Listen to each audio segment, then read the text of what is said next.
Welcome to Innovations and Breakthroughs with your host, Rich Goldstein, talking about the evolutionary, the revolutionary, the inspiration and the perspiration, and those aha moments that change everything. And now, here's your host, Rich Goldstein.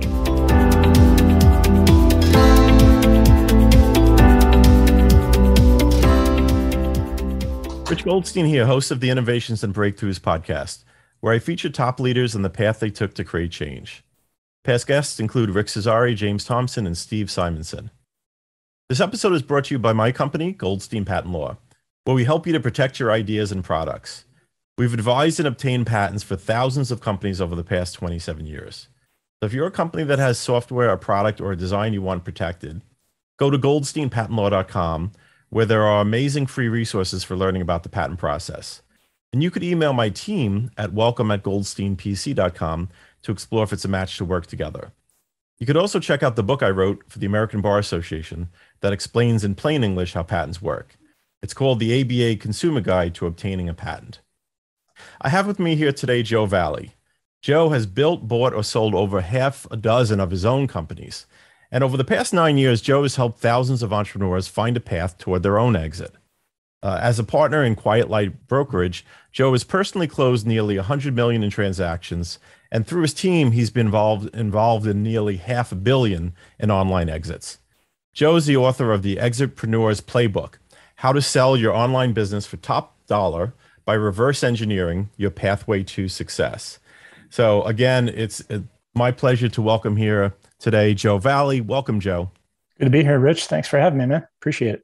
Yeah, my pleasure. So let's talk a little bit about your entrepreneurial background. Kind of before you got involved helping people sell businesses, you were in business and you had several of them. So kind of where did it begin and how did it evolve?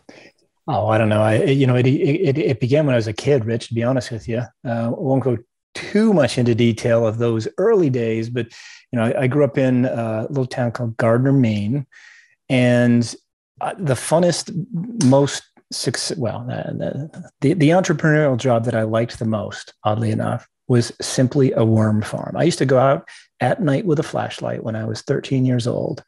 And in Maine, in the Northeast anyway, you get a flashlight and you spot a night crawler, and then you kind of reach down, grab it before it goes back on the ground.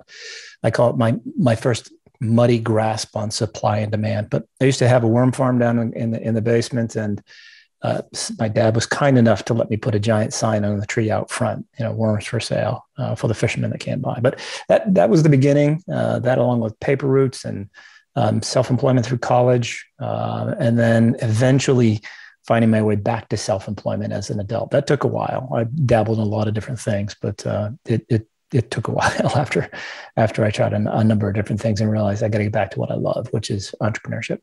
Mm-hmm. Got it. And so what are some of the lessons you learned, I guess, in those early entrepreneurship experiences that you can take with you to today, where you're helping people to position their businesses for sale? I started a business in college that was a restaurant delivery service. If you think about Grubhub or DoorDash, Uber Eats, those types of things, I started a company in college that was similar to that. It was very early days of that. It was called The Wrong Number, right? Obviously, I was in college and I thought it would be funny. And it worked. My students were college student oriented. And I went around to every college restaurant I went to Northeastern University in that Boston area. And everyone that I went to signed up. Essentially, in those days, I had a copy of their menus all consolidated into one, used to hand them out. Mm-hmm. Students would have them in their dorm rooms or apartments, wherever they lived.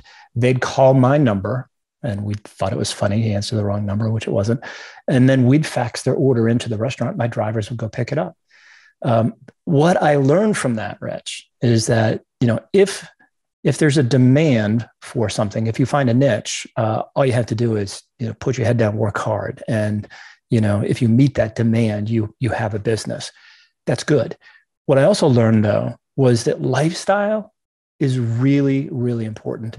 Now, I was a full-time student at the time, and I was working from about 4 o'clock at night to midnight, 7 days a week. And I did that for about 6 months before I realized, A, it's too much. I want to be a college student. And B, as an adult, I really didn't want to work every night of the week, right? It's just not what I wanted to do. So that helped me early on think about, if I'm going to be an entrepreneur, which is my path in life, what type of life do I want to live? Where do I want to be able to work from?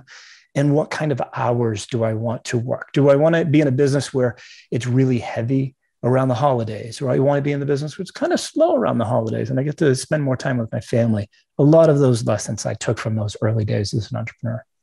Yeah, that's really interesting. And I think a lot of entrepreneurs don't realize that you can choose. You can choose kind of what type of lifestyle you want. You can choose who you get to work with. And you have to be happy with who you work with, in my opinion, whether it's your clients or the people on your team. If you're not happy with those, it's going to be drudgery all the way through. And then you're going to be complaining about it at night to your spouse. And that's just going to make your days that much longer and that much harder. So if you get to choose what you do as an entrepreneur, choose wisely and make sure you're surrounding yourself with people that you believe in, you trust, and that you're not micromanaging is the other part that I've learned really, I don't want to say the hard way, but I'm at the point now where I know I'm not a good manager. And so I hire very successful people that are, in most cases, smarter and more successful than I am. And that way they don't need any managing, so to speak. They just need some mentorship and guidance and motivation from now and then. yeah, I agree. I think no one wants to be a micromanager. It's some combination of, you have to have the right people and the right in the right jobs to be able to handle it without being micromanaged. And to some extent, there's a mindset too that might have you feel, well, no one can do it as well as I can. And so, even if they are competent, then maybe I still need to micromanage this. So I think it's again, no one wants to micromanage. It's usually a combination of those two, some combination of just making sure the right people are around and making sure that you trust that the right people are around. Yeah. So if you want to build a sustainable company, one that will transfer easily in an exit or allow you to exit without exiting, meaning you hire people to basically run the business for you, you have to be able to hand those tasks off. Because if it's you and a 1,000 minions or 100 or 10 minions, and you go away, you're in trouble. Your business is in trouble. So you really have to have good, strong people around you that can make decisions without running them by you, first and foremost. And that's going to help you build a more sustainable business, but also allow you to have a better life outside of business itself. Yeah, I mean, I guess it's necessary for it to be scalable, for you to not be the bottleneck of the company, for you to put people in their roles and let them do their thing.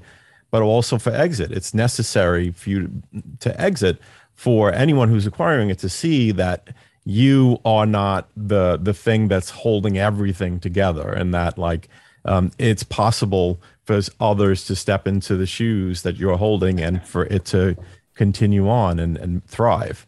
Yeah. So, and the thing that I think is really important for people to understand is that you are going to exit your business one way or another. You're going to exit. So if you'd say, I'm not a planner, I don't want to think about that, I'll get to that someday, you're going to wake up someday, it's going to be here, and you're not going to have a good exit. Whether or not that exit is an actual sale of the business or an exit because 50% of the listeners are going to get a divorce and the spouse and the listener is going to be fighting over who gets the business or the proceeds from it, or you have a partner that doesn't work out, or you just don't do a good job and competition takes you.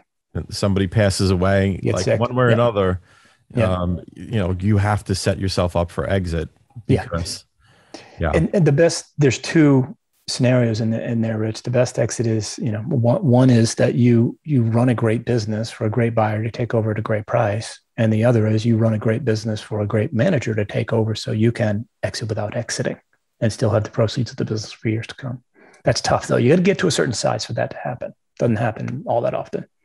Yeah, absolutely. But it sounds like it's a similar path in terms of getting things organized in a certain way, getting your team running in a certain way that would lead you towards kind of both of those possibilities, the ability to step away somewhat or to a larger extent while the business is operating, and also the ability to have someone kind of take over, like purchase it, take over, and for you to exit.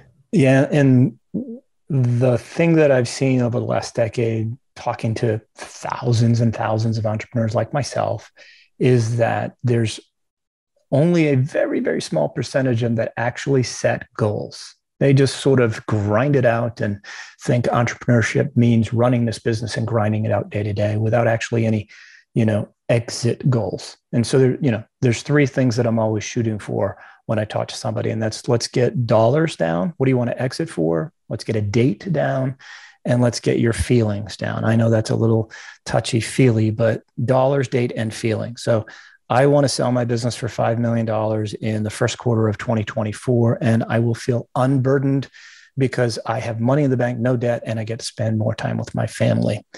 And you can shift that $5 million to, I will exit my business when I'm doing $5 million in revenue, because my COO will become the COO, and I will have a steady stream of X dollars in income, and I'll get to spend more time with my family, and so on and so forth. But you got to have the feeling in there, because that's the thing that's going to drive you past those really tough days that we all have as entrepreneurs. Yeah, absolutely. So I guess, and a lot of that sometimes is unconscious. So until they have a conversation with you about those things, they haven't really thought about that. And then, so it's just in the background making the decisions about what they do.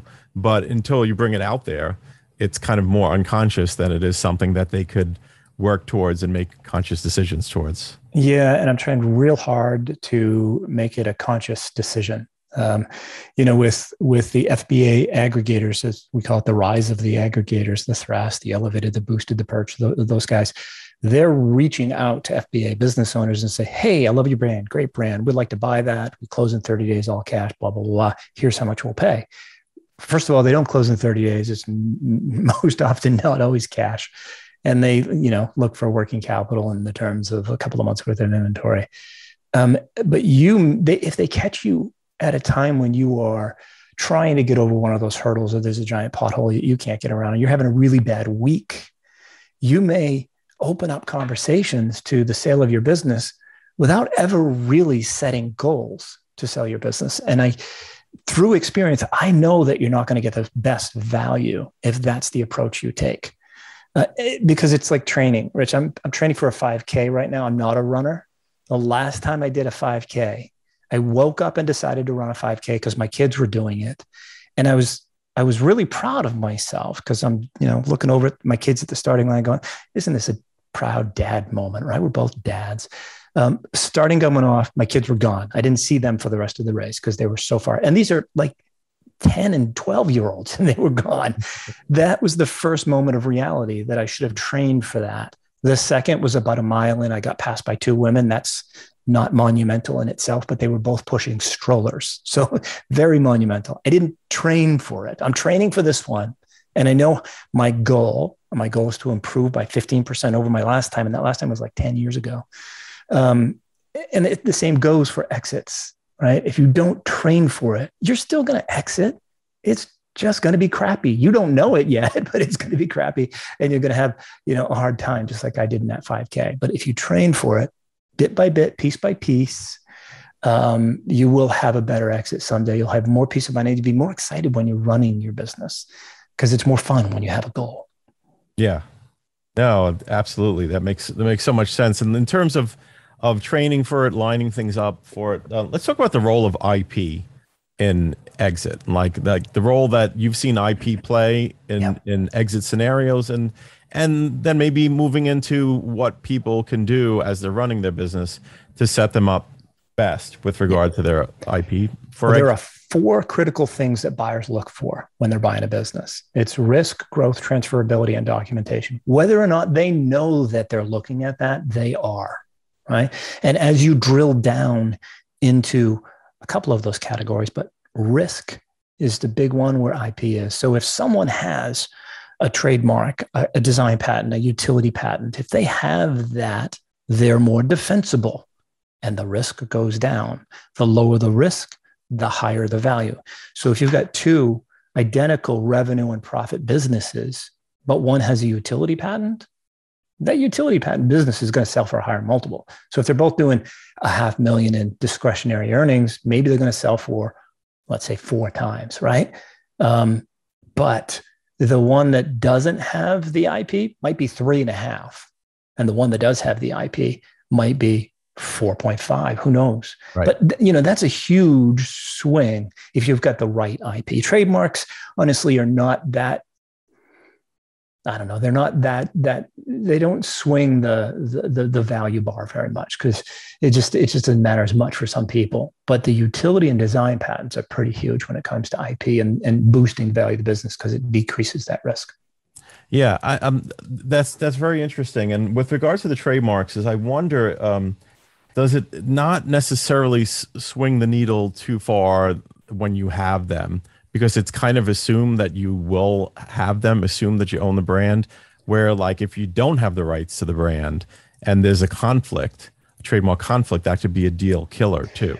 Yeah. So the brand itself, if you develop the brand, you own the brand, it's yours. And I know that if you're using a name that has a trademark out there, hopefully you've done, at the very least, done that search and figure that out. You don't want to develop a new, pair of running shoes called Nikes, right? Of course you wouldn't do that, but if you did, your business is not going to sell because it's not transferable. So you got that risk factor, and then you've got the transferability aspect of the business. If the key assets of the business that drive revenue are not transferable, you do not have a sellable business.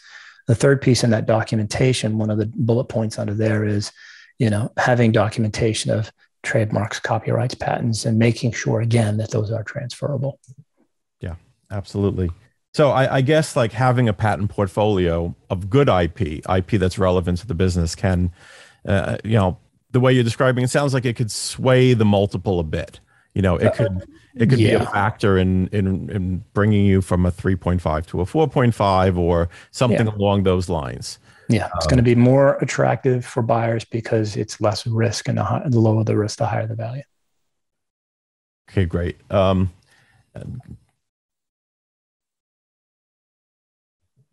Okay, so I want to talk some more about the book, and like one of the really interesting things in the book, there's a bunch of major areas that you cover in terms of how you mechanically how you exit, but also kind of how you set yourself up.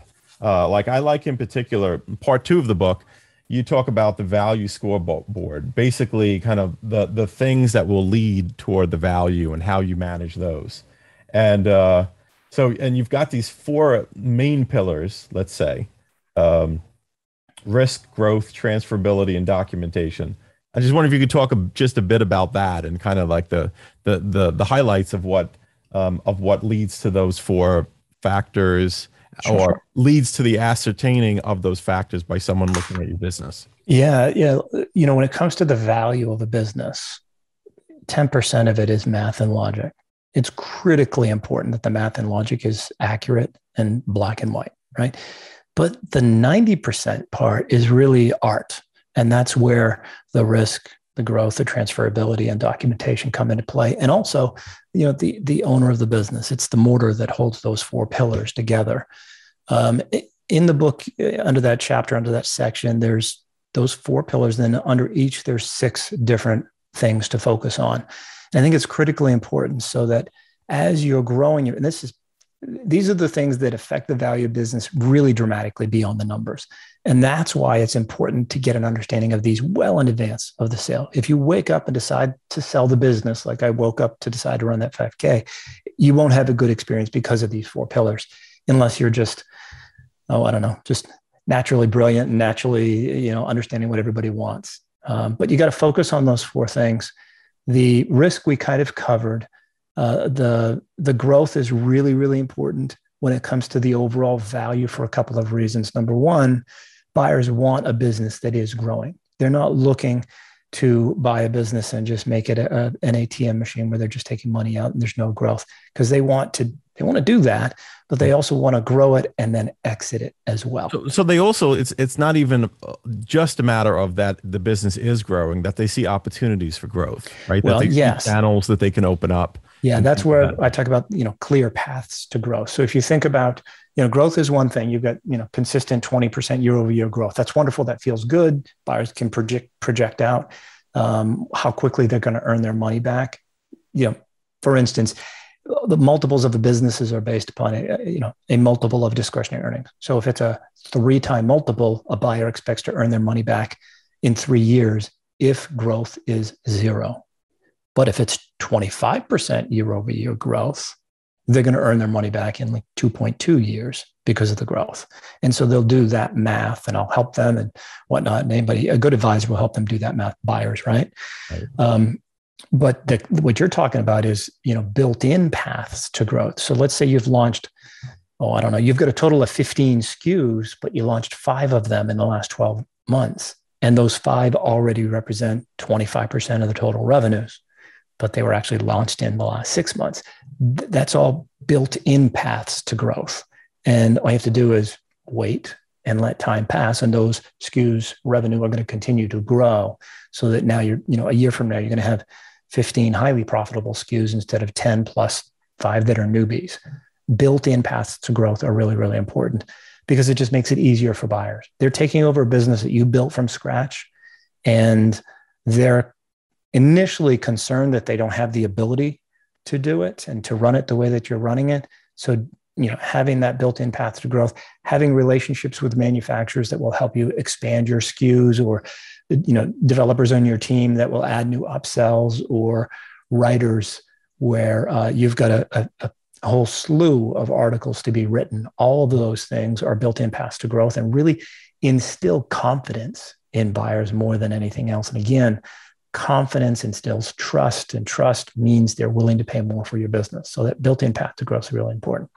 And I think that's where IP can play a role also. It's like it helps show those paths to growth. Is like if you have the IP for the brand, then there's an opportunity to expand that brand perhaps into other products.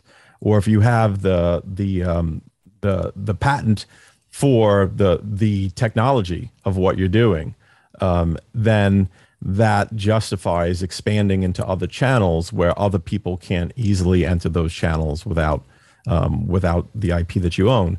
So, I mean, I guess it occurs to me that IP can often be part of what shows that those potential pathways to growth.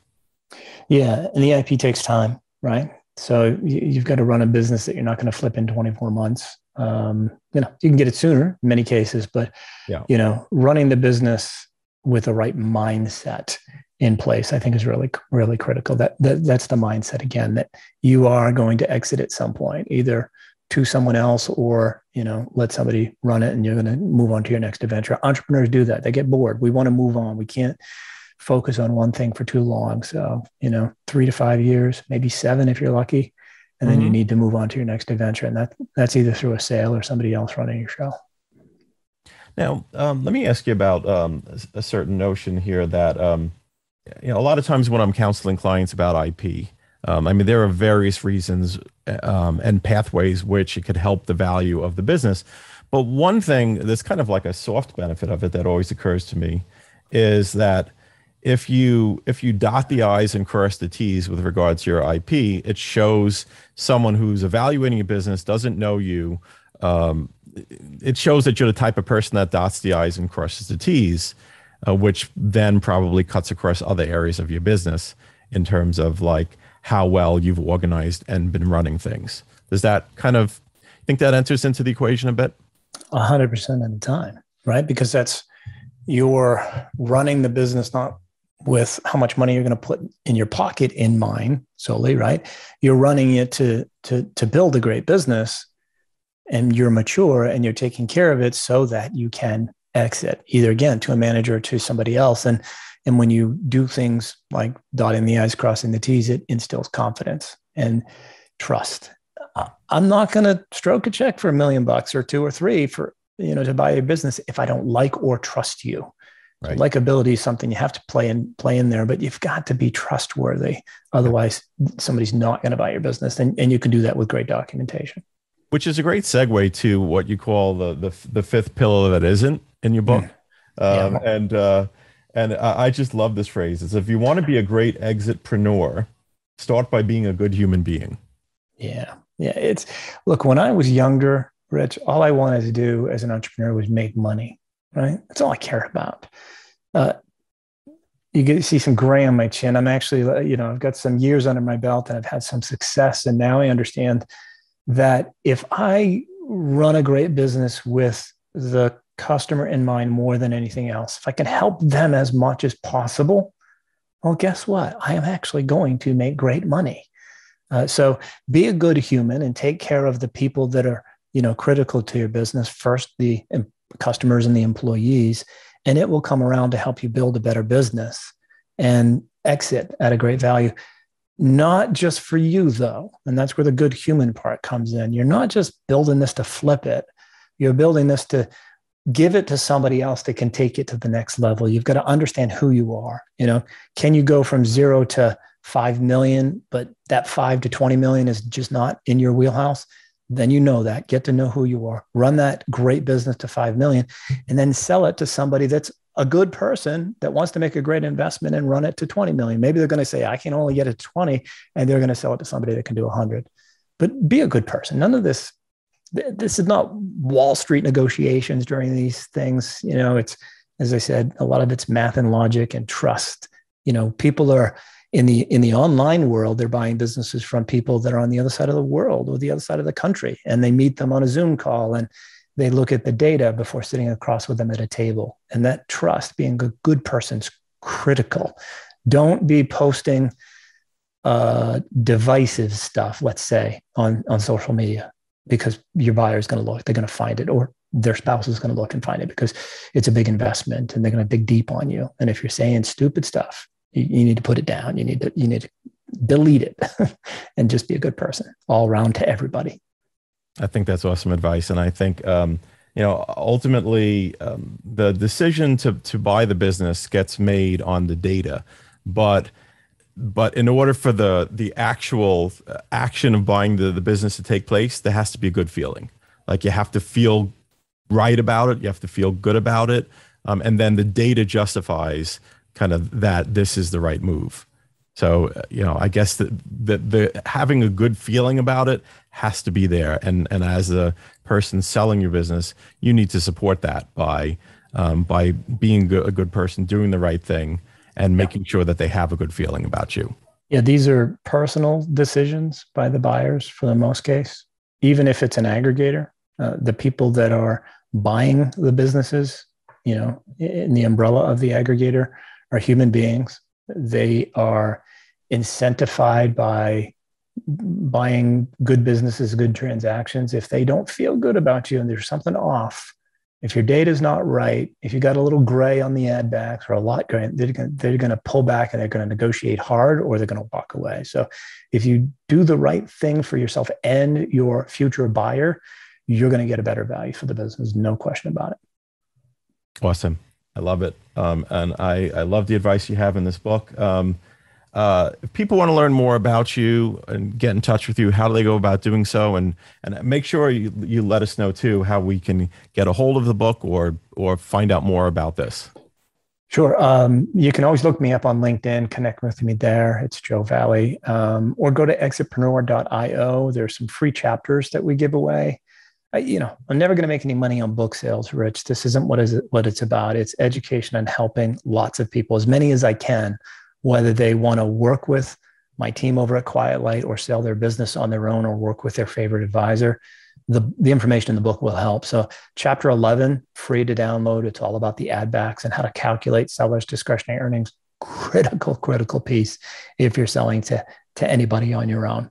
And then there's, deal structures and negotiating those deal structures, especially with the aggregators these days. Those chapters are available for free download as well. And that's all at EXITpreneur.io. Awesome. Well, Joe, I really appreciate you taking the time to be here today and, just Thanks so much for being on the podcast. My pleasure. Thanks for having me, Rich.